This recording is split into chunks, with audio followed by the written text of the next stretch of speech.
नमस्कार बंधुओं। इस देश में धर्म के अनुसार गाय में करोड़ों देवी देवता वास करते हैं। उसी धर्म में गाय को माता कहा जाता है। गाय को काटना, मारना महापाप होता है।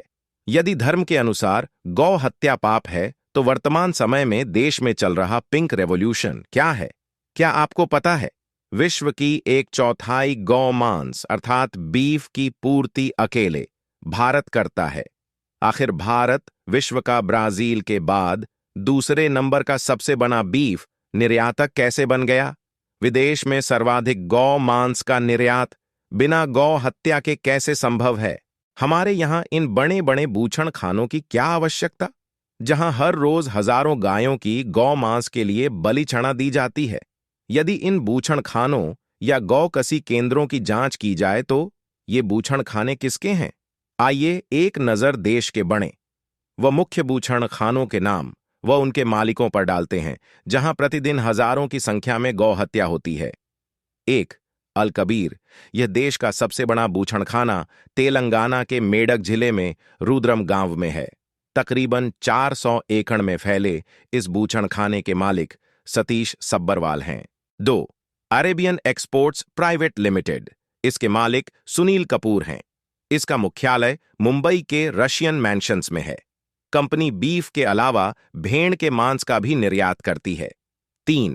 MKR frozen food exports private limited. इसके मालिक मदन एबट हैं। कंपनी का मुख्यालय दिल्ली में है।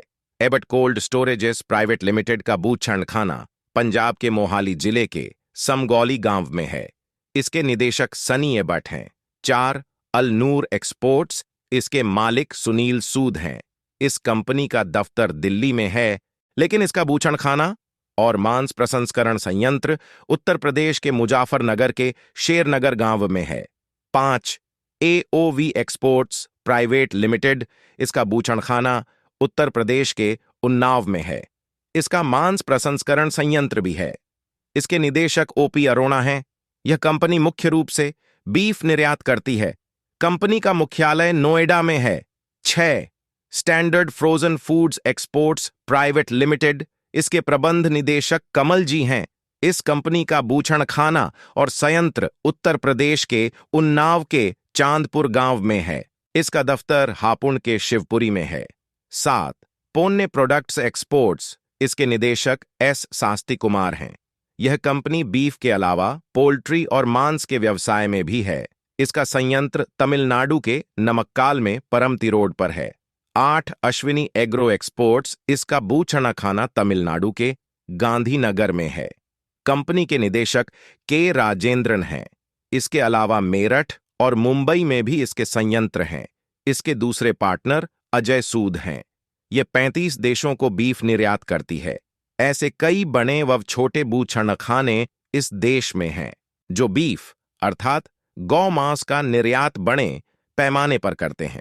जैसा कि अभी आपने मुख्य बूचड़खानों के नाम व उनके मालिकों के नामों के बारे में जाना, जिससे ज्ञात होता है कि कुछ बूचड़खानों के नाम अन्य धर्म विशेष की पहचान पर हैं, परंतु उनके मालिक हिंदू हैं।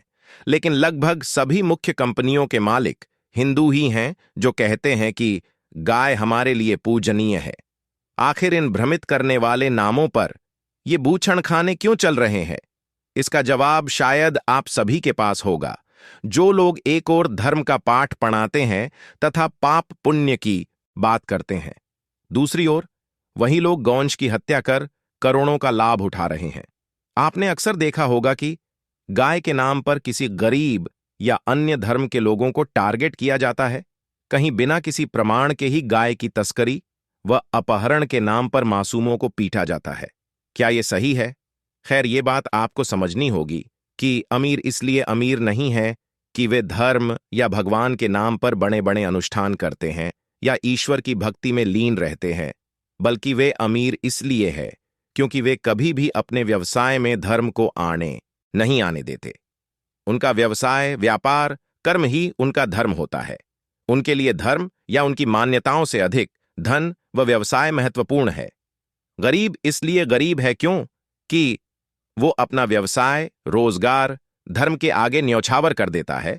गरीब धर्म, पाप, पुण्य के आगे बेबस होता है, क्योंकि उसके जहन में धर्म, काल्पनिक ईश्वर आदि का डर भर दिया जाता है। गरीब संकुचित सोच की वजह से स्वयं को धर्म, रीति रिवाज, मान्यताओं को खुद से अलग नहीं कर पाते।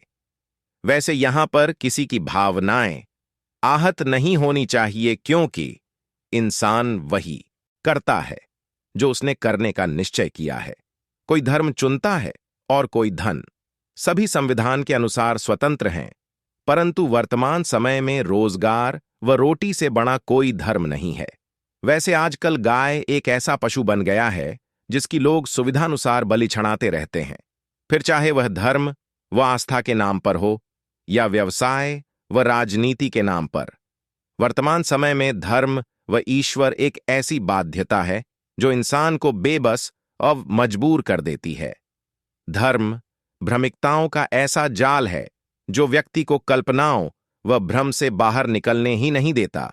धर्म से प्रभावित व्यक्ति का सत्य व वास्तविकता से कोई संबंध नहीं होता।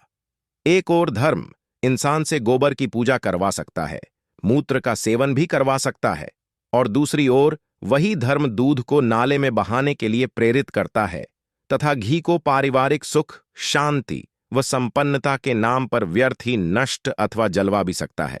धर्म के नशे में व्यक्ति अच्छे व बुरे की परख करना ही भूल जाता है तथा उसके विचार शून्य हो जाते हैं। मनुष्य की तर्क व बौद्धिक शक्ति नष्ट हो जाती है। धन्यवाद। जय संविधान, जय मूल निवासी।